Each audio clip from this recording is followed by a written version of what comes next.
नमस्कार। आज हम स्टीफन कोवी की वो जबरदस्त किताब प्रभावी लोगों की 7 आदतें उस पर थोड़ी गहराई से बात करेंगे। हाँ बिल्कुल, ये किताब तो क्लासिक मानी जाती है। सही में हमारे पास इसके जो मुख्य आइडियाज हैं उनका सार है और हमारा मकसद है इन 7 आदतों को समझना कि ये असल में काम कैसे करती हैं। तो कोवी शुरू करते हैं अंदरूनी जीत से, मतलब पहले खुद पर काबू पाना, और यहीं से पहली आदत आती है प्रोएक्टिव बने। हाँ, इसका मतलब अपनी जिंदगी की जिम्मेदारी लेना है ना, बजाय इसके कि हम कहें कि अरे हालात ही ऐसे थे। बिल्कुल। और ये सिर्फ पॉजिटिव सोचने से कहीं ज्यादा गहरा है। जैसा आपने कहा, ये समझना है कि हमारे साथ जो होता है और हम उस पर जो रिएक्ट करते हैं उसके बीच में एक स्पेस है, चुनाव करने का स्पेस। अच्छा हाँ, और कोवी इसे कहते हैं प्रभाव का क्षेत्र। मतलब उन चीजों पर फोकस करो जिन्हें तुम बदल सकते हो, बजाय उन चीजों पर एनर्जी लगाने के जो तुम्हारे कंट्रोल में है ही नहीं, जिसे वो चिंता का क्षेत्र कहते हैं। सही कहा। तो जब हम ये जिम्मेदारी लेना सीख लेते हैं, मतलब आदत 1, तो फिर अगला लॉजिकल स्टेप आता है दूसरी आदत, अंत को ध्यान में रखकर शुरुआत करें। यानी ये जानना कि भाई जाना कहाँ है, मंजिल क्या है, ताकि रोज के जो काम है वो उसी तरफ ले जाएं। बिल्कुल, जैसे घर बनाने से पहले नक्शा बनता है, और कोवी यहाँ बात करते हैं व्यक्तिगत मिशन स्टेटमेंट की। हाँ, मिशन स्टेटमेंट। हाँ, मतलब एक तरह का आपका पर्सनल कॉन्स्टिट्यूशन जो आपको गाइड करे ये पक्का करने के लिए कि आप जो सीढ़ी चढ़ रहे हैं वो सही दीवार पर लगी भी है या नहीं। हाँ सही दीवार। बात सिर्फ तेजी की नहीं, सही दिशा की है। एग्जैक्टली। मकसद बस बिजी रहना नहीं है। ओके, तो मंजिल साफ हो गई, आदत 2। अब सवाल है कि वहां पहुंचने के लिए टाइम कैसे मैनेज करें।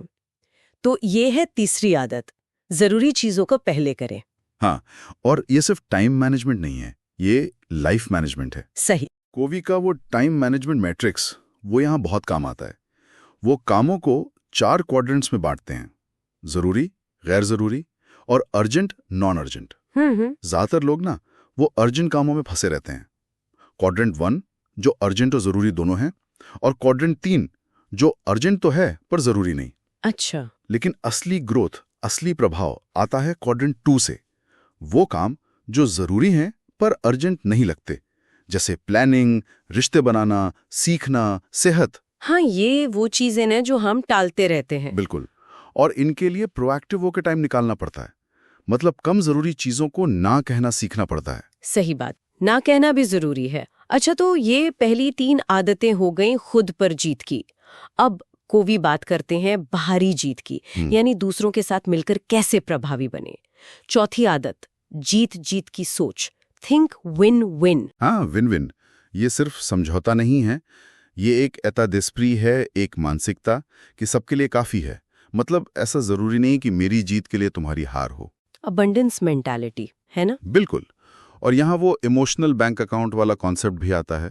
जैसे बैंक में पैसे जमा करते हैं, वैसे ही रिश्तों में विश्वास, सम्मान, वादी निभाकर डिपॉजिट करना। इससे रिश्ते मजबूत होते हैं, जहां विन विन मुमकिन हो पाता है। और अगर विन विन ना हो सके तो कभी कहते हैं नो डील भी एक अच्छा ऑप्शन है, जबरदस्ती का समझौता नहीं। ये इंटरेस्टिंग है, नो डील वाला पॉइंट। अच्छा, तो जब भरोसा बन गया, आदत 4, तब आती है 5वीं आदत, जो मुझे हमेशा से थोड़ी मुश्किल लगती है। पहले दूसरों को समझे, फिर अपनी बात समझाएं। हाँ, ये बहुत मुश्किल है, क्योंकि हम में से ज्यादातर लोग सुनते इसीलिए हैं ताकि जवाब दे सकें। सही कहा। समझने के लिए नहीं। कोवी यहाँ एम्पैथिक लिसनिंग की बात करते हैं। मतलब सच में दूसरे के जूते में पैर डालकर देखना, उसकी फीलिंग्स, उसका नजरिया समझना। जब सामने वाले को लगता है कि हाँ मुझे समझा गया है, तभी वो आपकी बात सुनने को तैयार होता है, वरना दीवारें खड़ी रहती हैं। बिल्कुल। और जब ये समझ और विश्वास बन जाता है, आदत 5, तभी मुमकिन होती है छठी आदत, सिनर्जी बनाएं, सिनर्जाइज। हाँ, सिनर्जी यानी मिलकर कुछ ऐसा बनाना जो अकेले बन ही नहीं सकता था। ये वो 1 + 1 = 2 वाला मैथ्स नहीं है। ये 1 + 1 = 3 या उससे भी ज्यादा है। हाँ बिल्कुल, 3, 10, 100 कुछ भी। जब हम अलग अलग विचारों, मतभेदों का सम्मान करते हैं और उनको मिलाते हैं, तो कमाल के नए आइडियाज, नए सॉल्यूशंस निकलते हैं। ये क्रिएटिव कोऑपरेशन का पीक है। वाह, ये सब आदतें बहुत पावरफुल लगती हैं। लेकिन इन सबको बनाए रखने के लिए भी तो कुछ चाहिए। हाँ बिल्कुल। और यहीं आती है 7वीं और आखिरी आदत, आरी को तेज करें, शार्पन द सॉ। बिल्कुल, वो लकड़हारे वाली कहानी है ना।